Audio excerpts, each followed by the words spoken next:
I'm curious about how a trafficking operation gets built, because it's not impulse, it's architectural. 1986, Wexner gives Epstein power of attorney over his entire fortune, the largest private residence in Manhattan, and access to Victoria's Secret, where Epstein told young women, "I work for the owner." That was the recruitment line. Victims testified to it, and Wexner later claimed Epstein stole $46 million and never called the police, because that's what billionaires do when someone steals from them. Nothing. Epstein funded a modeling agency through Jean-Luc Brunel, MC2 Model Management, offices in New York, Miami, and Tel Aviv. Brunel brought girls from Eastern Europe and South America on promises of modeling careers, some as young as 12. Virginia Gifford testified Epstein told her he'd slept with over 1,000 women Brunel brought in. Brunel left messages at Epstein's Palm Beach house saying he just did a good one, 18 years, and another saying he has a teacher for you, she is 2 times 8 years old. That's how he said 16. 1991, the Bronfman family co-founds the mega group with Wexner,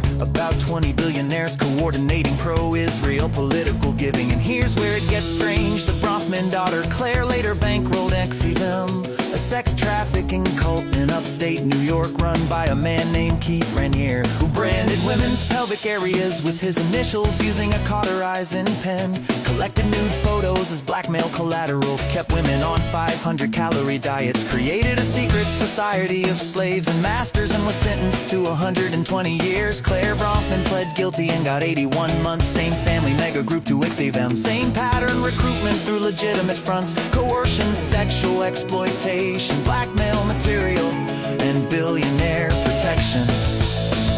1993, Epstein buys a ranch near Los Alamos, New Mexico, in the Santa Fe Institute where Nobel laureates gathered. He gave $6.5 million to Harvard's program for evolutionary genomics, $525,000 to MIT. After his conviction, funded a transhumanist organization, planned to use the ranch to impregnate 20 women simultaneously with his DNA to seed the human race. Wanted to freeze his head and his penis. Funded George Church, the Harvard geneticist, developing a dating app that bioethicists call eugenics. The eugenics movement didn't die, it just got rebranded and moved to a ranch next to a weapons lab.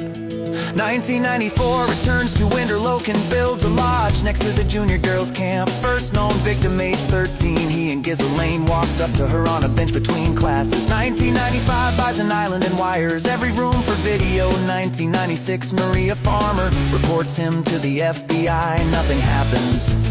1998, the FBI gets a second complaint, nothing happens. 2000, Virginia Gifford recruited at Mar-a-Lago at age 16 by Ghislaine. That's Trump's club. Gifford testified she was trafficked to multiple powerful men, including a prince, a governor, a Harvard professor, and a modeling agent. I'm just curious how a man builds a modeling pipeline on 3 continents, a breeding ranch next to a weapons lab, an island wired for blackmail, and gets reported to the FBI twice, and nobody does anything until a mother calls the local police.